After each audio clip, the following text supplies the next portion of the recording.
guys, Assalamualaikum. எல்லாரும் எப்படி இருக்கீங்க? நாங்களும் ரொம்ப நல்லா இருக்கோம், அல்ஹம்துலில்லாஹ். இந்த வருஷம் ரமதானுடைய ஃபர்ஸ்ட் டே இது. எல்லாருமே நோன்பு வச்சிருப்பீங்க அப்படின்ட்டு நம்புறேன். இந்தியால இன்னைக்கு தான், அதாவது சண்டே தான் நீங்க ஃபர்ஸ்ட் நோன்பு வச்சிருந்திருப்பீங்க. பட் கல்ஃப் கண்ட்ரீஸ்ல சாட்டர்டேவே நாங்க ஃபர்ஸ்ட் நோன்பு வச்சாச்சு. யூஸ்வலாவே நோன்பு டைம்ல நம்ம இஃப்தாருக்கு ரெடி பண்ண வேண்டிய டிஷ்ஷஸ்லாம் காலையிலேருந்தே கொஞ்சமா பண்ணுவோம். ஏன்னா அப்படி பண்ணாதான் நம்மளால ப்ரேயரையுமே கரெக்டா பண்ண முடியும். இஃப்தார் நேரம் வரத்துக்குள்ள நம்ம எல்லாமே ரெடி பண்ணவும் முடியும்.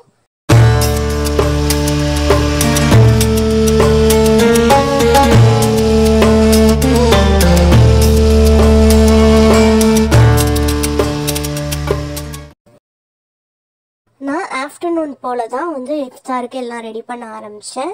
ஃபர்ஸ்ட் அகரகர் செஞ்சு வச்சிருவோம் அப்படின்னு சொல்லிட்டு தான் அதை ரெடி பண்ணிட்டு இருந்தேன். ஏன்னா அது செட் ஆகிறதுக்கு ஒரு 2 hours ஆகும் இல்லையா, அதனால ஃபர்ஸ்ட் அகரகர் ரெடி பண்ணி வச்சுட்டேன். தண்ணியில் தேவையான அளவு அகரகர் சேர்த்து, கொஞ்சமாக உப்பு, தேவையான அளவு சுகர் சேர்த்து நல்லா கொதிக்க வச்சு அகரகர்லாம் நல்லா கரைஞ்சதுக்கு அப்புறம் ஃபில்டர் பண்ணிக்கிட்டேன். பட் எனக்கு பார்க்கும்போது கொஞ்சம் திக்காக இருக்கிற மாதிரி இருந்துச்சு. அப்போ நமக்கு அது செட் ஆனதுக்கு அப்புறம் ரொம்ப ஒரு மாதிரி திக்காகிடும், கடிச்சு சாப்பிட்ற மாதிரி இருக்கும். பட் எங்கள் வீட்டில் எல்லாருக்குமே ஸ்மூத்தாக சாப்பிட்றது தான் பிடிக்கும். ஸோ மேலே கொஞ்சம் பால் காய்ச்சி ஊற்றிக்கிட்டேன். சியா சீட்ஸ் கொஞ்சம் ஊற வச்சுருந்தேன், அதையுமே அதோட சேர்த்துக்கிட்டேன். நம்ம எதனால் அகரகரை ஃபில்டர் பண்ணுறோம் அப்படின்னா, ஃபில்டர் பண்ணாமல் நம்ம அதை செட் பண்ண விட்டுட்டோம்னா சம்டைம்ஸ் சில அகரகர் கரையாமல் இருக்கும். அப்படி கரையாமல் இருக்கிறது நம்ம செட் ஆனதுக்கப்புறம் அது ஒரு மாதிரி டிஸ்டர்பன்ஸாக இருக்கும் சாப்பிடும் போது. ஃபில்டர் பண்ணிட்டோம் அப்படின்னா ஈவனாக எல்லாமே செட் ஆகிடும். அகரகர் செஞ்சு முடிச்சுட்டு கஞ்சி ப்ரிப்பேர் பண்ண ஸ்டார்ட் பண்ணிட்டேன். என் ஹஸ்பண்ட் பள்ளிவாசல் போகிறதுனால அவங்க அங்கேயே அரிஸ் பிரியாணி இதெல்லாம் சாப்பிட்றதுனால அவங்களால வீட்டுக்கு கஞ்சி குடிக்க முடியல, செய்ய வேணாம் அப்படின்ட்டாங்க. நான் என்னோட ஆசைக்காக இன்னைக்கு ஒரு நாள் செய்வோம் அப்படின்னு சொல்லிட்டு செஞ்சேன். லாஸ்ட் இயர் ரமதான்லேயே நோன்பு கஞ்சி நம்ம வீட்டிலே எப்படி ஈஸியாக ப்ரிப்பேர் பண்ணுறது அப்படிங்கிற வீடியோவை நான் நம்ம சேனலில் ஆல்ரெடி அப்லோட் பண்ணியிருக்கேன். அது மட்டும் கிடையாது, லாஸ்ட் இயர் ரமதானில் நான் என்னென்ன varieties of snacks and dishes பண்ணேன் அப்படிங்கிற நிறைய வீடியோஸ் அப்லோட் பண்ணியிருக்கேன். அது எல்லா வீடியோவுமே நான் ஒரு பிளேலிஸ்ட்டாக வச்சு அந்த பிளேலிஸ்டோட லிங்க்கை நான் டிஸ்கிரிப்ஷனில் கொடுக்குறேன். உங்களுக்கு வேணும்னா நீங்கள் போயிட்டு செக் பண்ணிக்கலாம்.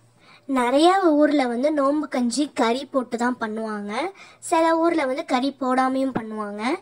அதே மாதிரி தேங்காவும் சில ஊரில் தேங்காய் துருவி ஆட் பண்ணிடுவாங்க, சில ஊரில் தேங்காய் பாலாக எடுத்து ஆட் பண்ணிடுவாங்க.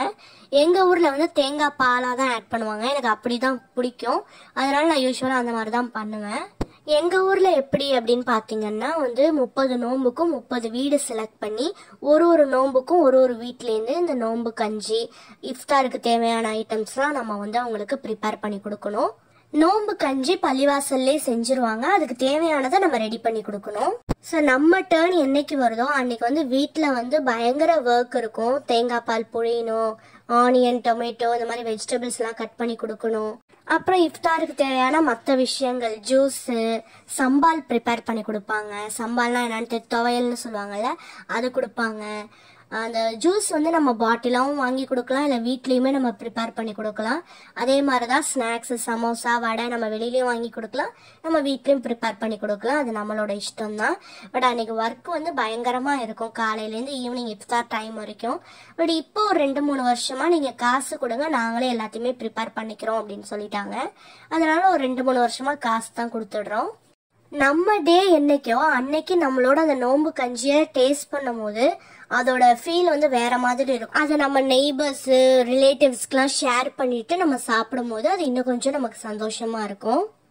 நோன்பு கஞ்சி ரெடி பண்ணிட்டு அசர் தொழுதுட்டு நன்னாரி ப்ரிப்பேர் பண்ண ஸ்டார்ட் பண்ணிட்டேன். பாதாம் பிசின்னு ஊற வச்சிருந்தேன், அதுவும் சப்ஜா விதையும் சேர்த்து தான் நன்னாரி எனக்கு ப்ரிப்பேர் பண்ணேன். ஸ்நாக்ஸுக்கு என்னெல்லாம் செய்யலாம்னு யோசிச்சுட்டு இருந்தேன். பட் அன்னைக்கு டைம் எனக்கு கொஞ்சம் தான் இருந்துச்சு. சரி ஆனியன் பஜ்ஜியே போட்டுருவோம் அப்படின்னு சொல்லிட்டு அதுதான் ப்ரிப்பேர் பண்ண ஆரம்பித்தேன். அதுதான் ரொம்ப ஈஸியாகவும் செஞ்சிடலாம், டேஸ்ட்டும் நல்லா இருக்கும். இஃப்தார் டைமுக்கு ஒரு 15 மினிட்ஸ்க்கு முன்னாடியே நம்ம எல்லாமே பக்காவாக ரெடி பண்ணி வச்சிடுற மாதிரி பார்த்துக்கணும். ஏன்னா இஃப்தார் டைமில் நம்ம உட்காந்து துவா கேட்கணும். ஏன்னா அந்த டைமில் நம்ம கேட்குற துவா கபுலாக்கப்படும் அப்படின்னு சொல்லிட்டு அல்லாஹ் சொல்லியிருக்கான். அதனால நோம்புக்கு நிறைய வெரைட்டியா செஞ்சு சாப்பிடலாம் அப்படின்னு நினைக்கிறத விட எந்த அளவுக்கு நம்மளால சிம்பிளா செய்ய முடியுமோ அவ்வளோ சிம்பிளா செஞ்சுட்டு, அதாவது நம்பர்ஸ் ஆஃப் டிஷ்ஷஸ் கம்மி பண்ணிக்கோங்க. ஒரு 7 செய்யறேன் 8 செய்யறேன் அப்படின்னு செய்யாம ஒரு 3 நாளோட நிறுத்திக்கிட்டு அதோட ஃப்ரூட்ஸு நட்ஸு இந்த மாதிரி எடுத்துக்கோங்க. ஏன்னா நம்ம இஃப்தாருக்கு ஸ்பெஷலாக டிஃப்ரெண்ட்டாக கஷ்டமாக ஏதாவது செய்கிறேன் அப்படின்னு சொல்லிட்டு அதுலேயே ஃபுல் டைமையும் ஸ்பெண்ட் பண்ணிவிட்டு நம்ம ப்ரேயர்ஸை வந்து நம்ம ஸ்கிப் பண்ணிடுவோம். ஸோ அது வந்து தப்பு.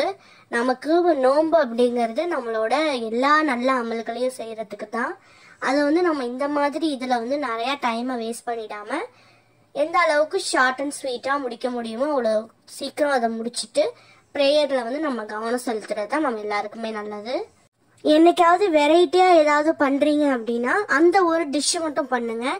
எக்ஸ்ட்ராவாக நான் நிறையா பண்ணுறேன் அப்படின்ட்டு பண்ணிடாதீங்க. அது உங்கள் டைமை தான் வேஸ்ட் பண்ணும். ஏதாவது டிஃப்ரெண்ட்டாக செஞ்சு சாப்பிட்ணும் அப்படின்னு நினைக்கிறீங்கன்னா அந்த ஒரு டிஷ்ஷு மட்டும் பண்ணுங்கள். நான் அப்படி தான் பண்ணுவேன். நான் என்னைக்காச்சும் கொஞ்சம் வந்து நிறையா ஒர்க் இருக்கிற மாதிரியான டிஷ் பண்ணணும் அப்படின்னு நினைக்கிறேன்னா அன்றைக்கி அதை மட்டும்தான் பண்ணுவேன். வேறு எக்ஸ்ட்ராவாக எதுவும் வந்து இந்த அகரகர அந்த மாதிரிலாம் எதுவும் பண்ணிகிட்டு இருக்க மாட்டேன். ஸோ உங்களோட ஒர்க் லோட் அண்ட் டைமுக்கு ஏற்ற மாதிரி நீங்கள் வந்து அதை பிரித்து வச்சுக்கோங்க, என்னைக்கு எது செய்யலாம் அப்படின்னு சொல்லிட்டு. ஸோ உங்களுக்கு வந்து அது கொஞ்சம் யூஸ்ஃபுல்லாக இருக்கும். அண்ட் செய்கிறதையுமே ரொம்ப நிறையா செய்யாமல் எவ்வளோ கம்மியாக செய்ய முடியுமோ அவ்வளோ கம்மியாக செய்யுங்க. ஏன்னா நம்ம நோம்பு திறந்ததுக்கப்புறம் நம்மளால் நிறையா சாப்பிடவே முடியாது. மோஸ்ட்லி நிறையா தண்ணியே குடிச்சிருவோம். தண்ணி நிறையா குடிக்கிறதுனாலே நமக்கு வந்து அந்த அளவுக்கு பசிக்காமல் போயிடும். ஸோ இந்த மாதிரி நீங்கள் கஞ்சிலாம் குடிக்கிறீங்க அப்படின்னா ரொம்ப நிறையா செய்யாமல் கொஞ்சம் கொஞ்சம் செய்யுங்க. ஏதோ ஒன்று புதுசாக செய்கிறேன்னு சொல்லிட்டு நிறையா செஞ்சு வச்சுருவோம். பட் அதை சாப்பிட முடியாமல் அதை அடுத்த நாள் சாப்பிட்டுக்கலான்னு ஃப்ரிட்ஜில் வச்சு அது வேஸ்ட் ஆகி கொட்டுற மாதிரி ஆகிடும். ஸோ இது எல்லா ஃபேக்டர்ஸுமே கால்குலேட் பண்ணிவிட்டு உங்களோட இஃப்தார் மெனுவை நீங்கள் ப்ரிப்பேர் பண்ண ஸ்டார்ட் பண்ணுங்கள். ஃபைனலி எல்லாமே ரெடி பண்ணியாச்சு. கடைசியாக வந்து ஃப்ரூட்ஸ் கொஞ்சம் கட் பண்ணி வச்சுக்கிட்டேன். அதோட நம்ம செட் பண்ணி வச்சு அகரகரையுமே கட் பண்ணி ஒரு பிளேட்டில் எடுத்துக்கிட்டேன். என் பொண்ணுக்கு அகரகர் ரொம்பவே பிடிச்சிருந்துச்சு. அகரகர் செட் ஆகிறதுக்கு முன்னாடியிலேருந்தே வந்து அவள் அந்த இடத்துக்கிட்ட நின்றுக்கிட்டே இருந்தா. அவளை கையை அதில் வச்சு டிஸ்டர்ப் பண்ணிடுவாளோ அப்படின்னு சொல்லிட்டு அந்த அகரகர் செட் ஆகிற வரைக்கும் நான் கிச்சன்லேயே தான் இருந்தேன். சில பேர் ஜெல்லி பவுடர் வாங்கி வச்சு ஜெல்லியாக பண்ணி கொடுப்பீங்க. பட் அதை விட அகரகர் வந்து ரொம்பவே பெட்டர் ஆப்ஷன், உடம்புக்குமே ரொம்ப நல்லது. ஜெல்லி வந்து வாங்காதீங்க, அகரகரே வாங்கி உங்கள் குழந்தைங்களுக்கு செஞ்சு கொடுங்க.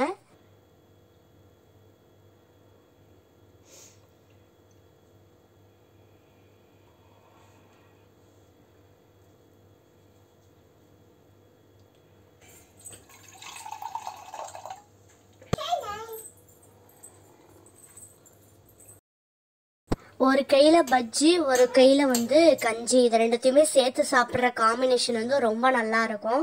சில பேர் வந்து சுண்டல் போட்டு சாப்பிடுவாங்க. நானுமே வந்து கஞ்சியில் சுண்டல் போட்டு சாப்பிட்றது ரொம்ப பிடிக்கும். பட் அன்னைக்கு கொண்டைக்கல்ல ஊற வைக்க மறந்துட்டேன், அதனால என்னால் சுண்டல் பண்ண முடியல. Is it tasty? Yes, it is tasty. Do you like it? Yes. You wish it so well.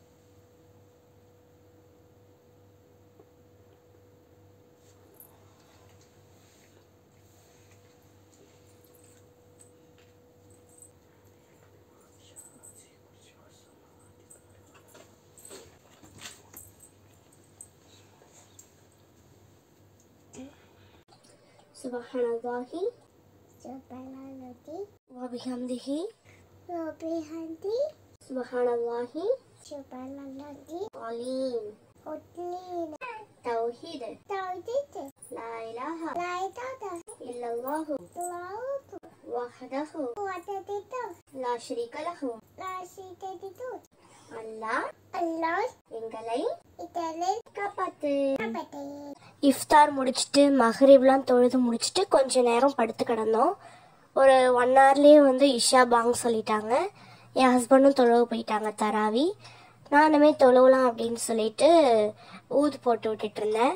இந்த நோம்பு டைமில் நம்ம தராவிலாம் தொழுவும் போது ஊது போட்டு விட்டுட்டு தொழுதா அது ஒரு மாதிரி ஒரு ப்ளசன்ட் ஃபீலிங்காக இருக்கும்.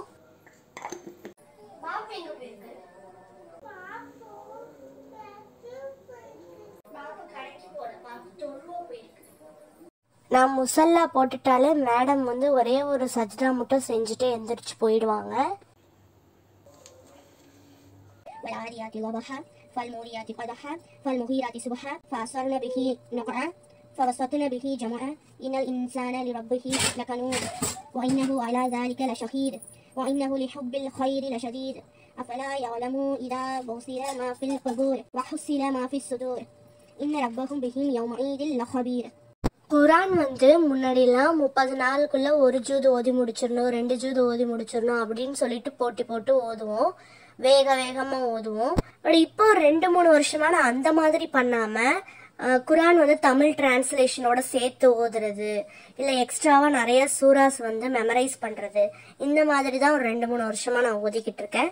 நீங்க எந்த மெத்தட் ஃபாலோ பண்றீங்க, என்ன மாதிரி நீங்க ஓதுவீங்க, என்ன மாதிரி ஓதுனா நல்லதுன்னு நீங்க நினைக்கிறீங்க அப்படின்னு சொல்லிட்டு எனக்கு கமெண்ட் பண்ணுங்க, நானும் தெரிஞ்சுக்கிறேன். ஸோ ரமதானுடைய ஃபர்ஸ்ட் டே எங்களுக்கு நல்லபடியாக முடிஞ்சிருச்சு. உங்களோட ரமதான் எப்படி போகுதுங்கிறத எனக்கு கமெண்ட் பண்ணுங்கள். இதே மாதிரி நிறையா இன்ட்ரெஸ்டிங்கான வீடியோஸ் வந்து வெயிட் பண்ணிக்கிட்டு இருக்கு. அதுக்கு நீங்கள் நம்ம சேனலை சப்ஸ்கிரைப் பண்ணி இந்த வீடியோக்கு ஒரு லைக் போட்டுருங்க. நெக்ஸ்ட் இதே மாதிரி ஒரு இன்ட்ரெஸ்டிங் vlog-ஓட உங்களை வந்து நான் மீட் பண்ணுறேன். until then bye bye.